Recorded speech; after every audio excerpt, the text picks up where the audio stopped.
Femina miss India 2020 की runner up रही मान्या सिंह इस वक्त मेरे साथ मौजूद हैं। खास बात यह है कि उनका जो बैकग्राउंड है वो काफ़ी गौर करने लायक है। वो एक रिक्शा चलाने वाले की बेटी है और एक बहुत कड़ा संघर्ष करके वो इस मकाम तक पहुंची है। हम तमाम बातें करेंगे। सबसे पहले बहुत बहुत बधाई आपको मान्या, आपने इस मुकाम तक आप पहुंची, ब्यूटी पेजेंट में हिस्सा लिया जो देशव्यापी स्तर पर होता है हर साल, और आप रनर अप साबित हुई। बहुत बहुत मुबारक हो। कैसा इस वक्त आपको महसूस हो रहा है? सबसे पहली बात धन्यवाद आप सबको और नमस्ते। मेरी फर्स्ट फीलिंग ये है कि मैं ग्रेटफुल हूँ क्योंकि मुझे ये प्लेटफॉर्म मिला और मिस इंडिया ऑर्गेनाइजेशन ने मुझे ये अपॉर्चुनिटी दी कि मैं लोगों के सामने खड़े होकर ये बोल सकूँ कि आप अपनी इमेजिनेशन से बढ़ के अपने सपनों को देखें। कोई भी चीज़ मुश्किल नहीं होती, आप कहीं से भी बिलोंग करते हैं वो फ़र्क नहीं पड़ता, आप कितनी मेहनत करते हैं वो फ़र्क पड़ता है। तो मेरे लिए ये फीलिंग है कि मैं प्राउड हूँ खुद पे और उन सब पे जिन्होंने मुझे सपोर्ट किया, मुझे अपनी फैमिली की तरह, एक बेटी की तरह रखा, और मेरे पेरेंट्स पे भी। Thank you. दर्शकों, जैसे कि मैंने बताया कि इनके पिताजी जो हैं वो रिक्शा चलाते हैं और इनका जो बैकग्राउंड रहा है वो काफ़ी संघर्षशील रहा है। इतना ही नहीं, इन्होंने भी काफ़ी मशक्क़त की है, पढ़ाई से लेकर तमाम चीज़ें। कई जगह वो काम भी करती थी और फिर जाकर उन्होंने ये मकाम हासिल किया। उसके बारे में हम बात करेंगे। आपके पिता एक रिक्शा चलाने वाले ड्राइवर हैं और ऐसे में ये ड्रीम आपने कैसे साकार किया, इस सपने को कैसे साकार किया? कितनी मुश्किलें पेश आई? मैं लोअर मिडिल क्लास से बिलोंग करती हूँ जहाँ पे लड़कियों के लिए पढ़ाई करना भी बहुत मुश्किल होता है क्योंकि कहीं ना कहीं हमारे देश में एजुकेशन इज़ वेरी एक्सपेंसिव। तो बहुत मेहनत करके अपना एजुकेशन मैंने कंप्लीट किया। मेरे परिवार वालों का उतना ही सपोर्ट था जितना अभी मुझे अपने देश से मिल रहा है। स्ट्रगल्स बहुत थे, काम बहुत जगह किया, रेस्टोरेंट्स में काम किया। जानना चाहूँगा क्या क्या काम किया आपने अपनी पढ़ाई करने के लिए, पूरी करने के लिए? मैंने रेस्टोरेंट में काम किया है, पिज़्ज़ा हट में, जहाँ पे मुझे लोगों के जूठे बर्तन धोने पड़ते थे। तो उस टाइम पे मुझे ऐसा लगता था कि मैं एक ऐसा काम कर रही हूँ जहाँ पे मुझे पावर मिल रही है, और कोई भी काम बुरा या अच्छा नहीं होता। उसमें आप कितने पैशनेट हो वो फ़र्क पड़ता है। हर चीज़ से आपको सीखनी चाहिए और मैंने वहाँ से सीखा। फिर वो जर्नी मेरी स्टार्ट हुई जब मैंने अपना ग्रेजुएशन में एडमिशन लिया। फिर मैंने कॉल सेंटर ज्वाइन किया क्योंकि मुझे मिस इंडिया बनना था और मुझे पता था कि जब मैं मिस इंडिया बनूंगी तो उसके लिए सबसे इम्पॉर्टेंट ये होता है कि हम कैसे बोलते हैं और क्या बोलते हैं। तो मैंने अपने एजुकेशन के साथ साथ कॉल सेंटर में जॉब किया, अपनी लैंग्वेज पे वर्क किया, अपने वॉइस पे वर्क किया। कॉल सेंटर एक ऐसी जगह है जहाँ पे मुझे ट्रेनिंग मिली कि कैसे बात करते हैं। उद्देश्य से आपने कॉल सेंटर ज्वाइन किया कि आपको ब्यूटी पेजेंट में हिस्सा लेना है और आपकी भाषा को, अंग्रेजी आपको सुधारनी है? ऐसा कोई लैंग्वेज बैरियर नहीं था कि मुझे अंग्रेजी लहजा सुधारना है। लहजा कैसे बात करते हैं। मेरा नेचर, मैं ऐसे हम्बल बैकग्राउंड से बिलोंग करती हूँ जहाँ पे मुझे सिखाया गया है हमारे परिवार में कि बी डाउन टू अर्थ, हमेशा पैर ज़मीन पे रहने चाहिए और सर आसमान पे रहना चाहिए, क्योंकि हर औरत के सर पे एक इनविजिबल क्राउन होता है। वक्त आपने पिज़्ज़ा हट में काम किया और कितना वक्त आपने कॉल सेंटर में काम किया जब आप अपनी पढ़ाई कर रही थी और आपको यहाँ पहुँचना था? मैंने पिज़्ज़ा हट में काम किया था जब मैं 11th स्टैंडर्ड में थी, और फिर मैंने कॉल सेंटर में काम किया था जब मैं फर्स्ट ईयर ग्रेजुएशन से लेके 3rd ईयर तक थी, और फिर मैंने 14 साल की उम्र से मैंने काम करना स्टार्ट किया है। तो पार्ट एंड पार्सल में हर जगह पे लोगों के जूते साफ किए हैं, लोगों से बात। मेरे लिए एक चीज़ थी कि लाइफ में ना जो भी सिचुएशन आता है उसे सीखना चाहिए। मेरे लिए जो भी इंस्टेंस आया मेरी लाइफ में, मैंने एक चीज़ ध्यान से रखी है कि मैं जो भी बोलूँगी दिल से बोलूँगी और लोगों को ऑब्जर्व करूँगी, क्योंकि मैंने एक चीज़ सीखी है अपने पेरेंट्स से कि क्लास लेना it's not a big thing, but आप कैसे ऑब्जर्व करके सीखते हो वो मैटर करता है। तो मैंने जॉब करना स्टार्ट किया और मैंने लोगों को ऑब्जर्व किया कि लोग कैसे रहते हैं, रहन सहन कैसा है, क्योंकि मुझे पता था कि I want to do something big. And Miss India वो प्लेटफॉर्म था और मिस इंडिया पे आने से पहले मुझे अपने आप में ही बहुत सारे सुधार लाने थे।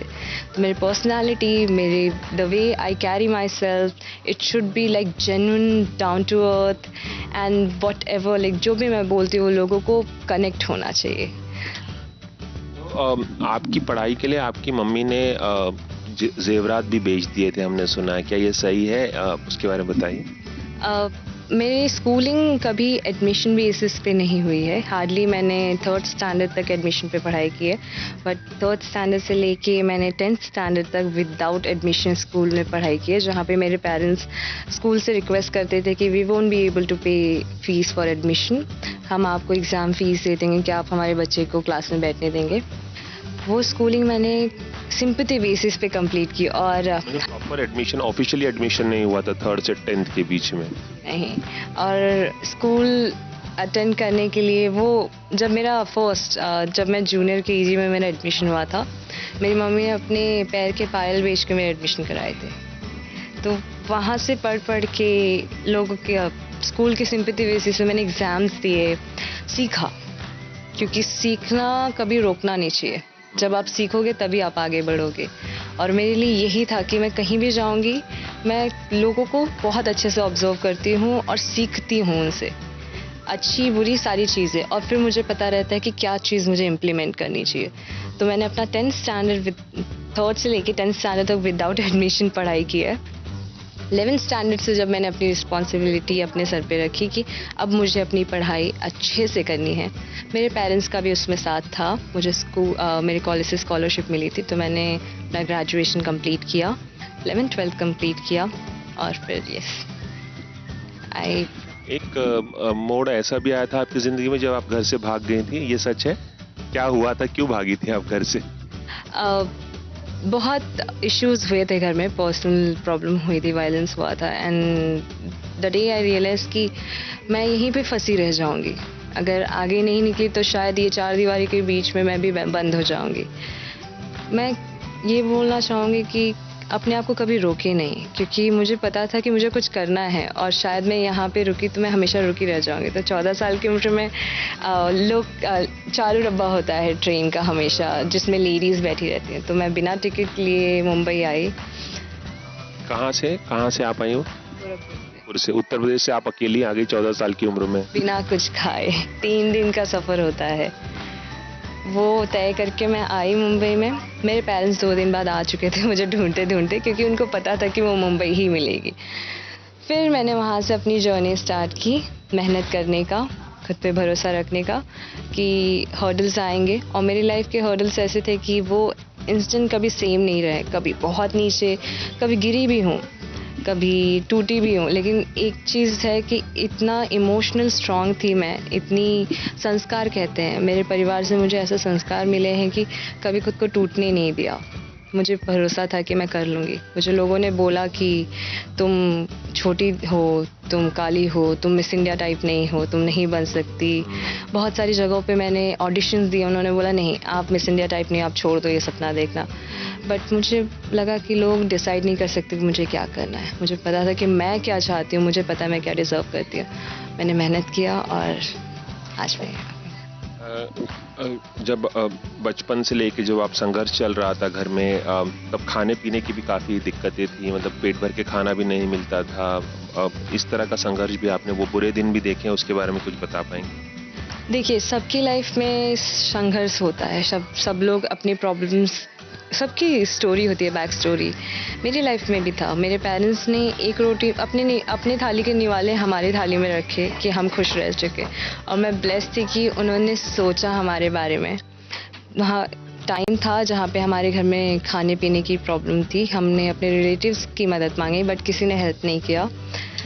बट हम 4 लोग हैं हमारे घर में, मेरे छोटे भाई, मेरे मम्मी और मेरे पापा और मैं। हम मुंबई की बात है, आप लोग मुंबई में रह रहे थे? नहीं, गांव की बात। गोरखपुर। हाँ, हम चारों ने एक दूसरे का हाथ थामा और एक बात बोली कि ज़िंदगी में हम एक दूसरे के साथ ही रहेंगे, और चाहे कुछ भी हो जाए, चाहे खाने को खाना ना रहे, खाने को अनाज ना रहे घर में, पानी ही रहे, तो भी हम खुश रहेंगे एक दूसरे के साथ। और फिर सबसे बड़ी आप ही हैं, मतलब भाई बहनों में? यस, मैं सबसे बड़ी हूँ और मेरे छोटे भाई हैं। आप जब छोटे छोटे काम कर रही थी, पिज़्ज़ा हट में काम कर रही थी, कॉल सेंटर में, मतलब आप पर घर चलाने की भी जिम्मेदारी थी, क्योंकि माँ शायद गृहिणी है और पापा रिक्शा चलाते थे। मेरी माँ अभी उन्होंने काम करना स्टार्ट किया है। पहले वो गृहिणी थी और मेरे पिता रिक्शा ड्राइवर हैं, तो हार्डली हमारे घर में 250-300 एक दिन में आता है। और हम मुंबई में रहते तो जहाँ पे रूम का जो रेंट होता है वो काफ़ी एक्सपेंसिव होता है और इवन हर एक चीज़ बहुत एक्सपेंसिव होती है, तो वो मैनेज करना काफ़ी डिफ़िकल्ट था, क्योंकि पढ़ाई भी साथ साथ मुझे कंप्लीट करनी थी। तो मेरे ऊपर एक प्रेशर था कि मुझे फैमिली की रिस्पॉन्सिबिलिटी निभानी है, कि ये ना लगे उनको कि काश मेरा बड़ा बेटा होता तो घर संभाल लेता। तो मुझे पता था कि मैं एक बेटी बनूंगी और घर माँ बाप का सहारा बनूंगी, तो उनको कभी ना लगे कि बड़ा बेटा होना चाहिए था। तो मैं जानना चाहूँगा कि जब आप मिस इंडिया कॉन्टेस्ट में आपने भाग लिया और फर्स्ट रनर अप साबित हुई, तो आपके जो पिताजी हैं, जो इतने सालों से संघर्ष कर रहे हैं, आप लोगों को पालने पोसने का संघर्ष रहा है, आप लोगों का पेट भरने का जो संघर्ष रहा है, क्या रिएक्शन था पिताजी का और माँ का, दोनों का?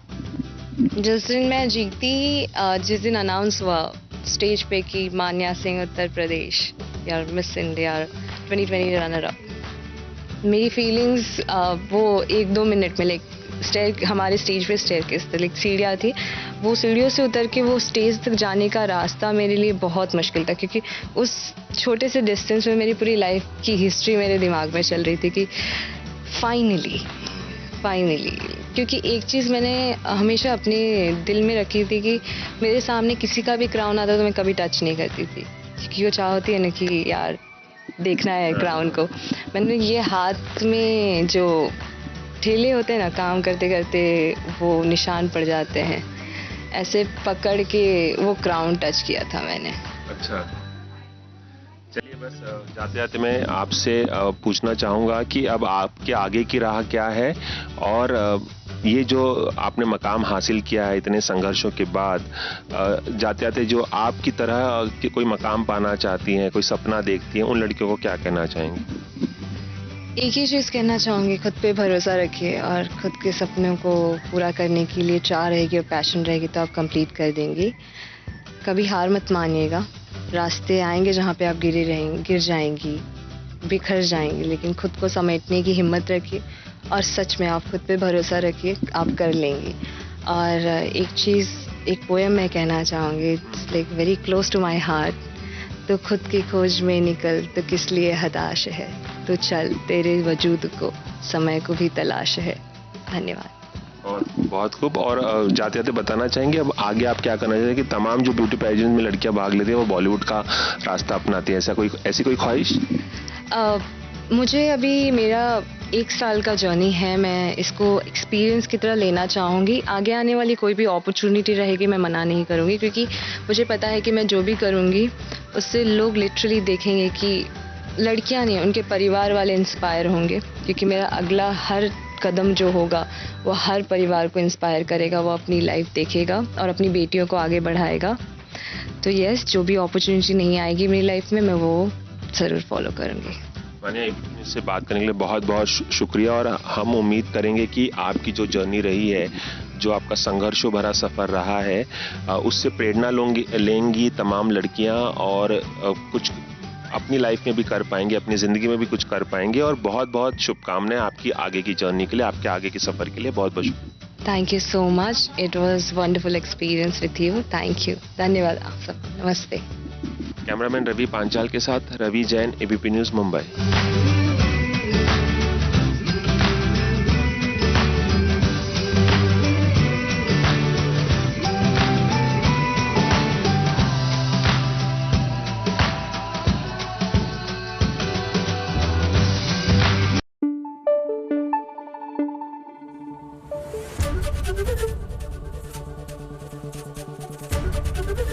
एबीपी न्यूज़ आपको रखे आगे।